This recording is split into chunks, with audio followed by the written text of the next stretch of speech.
Hey guys, Dirt here. We're doing a quick little news desk today to talk about a topic that has gotten a lot of people buzzing in the last few days.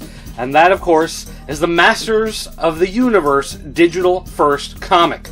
Now, there's been some confusion and there's been a lot of belly aching and worries going around, so we're going to take a minute to kind of talk about this a little bit.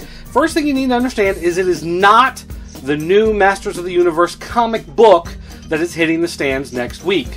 That book is being written by James Robinson, the guy who made Green Lantern gay. This one is written by Geoff Johns, the guy who created Sir Laserlot, and that's the guy who's on the cover of the book. Now, this book talks about Skeletor and his evil henchmen trying to get that red skull of power. It may have some name. I don't remember what it is. I'm not up on all the hip, cool, brand new He-Man lingo, but the idea is trying to put characters like Spector and Sir Laserlot somewhere into the actual He-Man mythos and the story that you can follow and understand. Now, this is a digital first, which means it may see print at some point in the future. But right now, there are no plans as to when or how this will be released in print. But someday it may happen if the sales of the miniseries actually do well. There's two follow-ups to this story. One will be Battle Cat and one will be Man-at-Arms. Those are the ones that are planned right now, and they will come out in 2-week increments. So you won't see the next one until another 2 weeks from now, and the next one another 2 weeks after that, at the end of July. Now, the one thing that seems to get people so upset about this is the fact that Sir Laserlot's a new character. Why not do a character who's already been established as your first push into digital? Why not do something like Ram Man or Snout Spout or somebody like that? Well, let's be honest for a minute. A character like Snout Spout sucks, okay? He's stupid.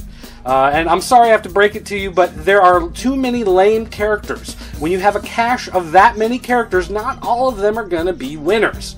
Second of all, they're trying to reach people with these new characters. They're going to make someone go, wow, I've never paid attention to that guy before. Who is he? Sir Laserlot. He's new. How does he fit into the story? That's what's going to bring in new readers. You people that already like Ram Man, you already like He-Man, you already like Battle Cat, you already like Skeletor, you already like Triclops and Beastman and Merman, and all of those guys are going to buy the He-Man comic book regardless. This is for the comic book fans. This first issue is taking a look at Geoff Johns' character to say, Geoff Johns is a guy I know from comics. How does this connect to Masters of the Universe? I remember Masters of the Universe as when I was a kid, so great, maybe I will check it out. And that's who they're going to.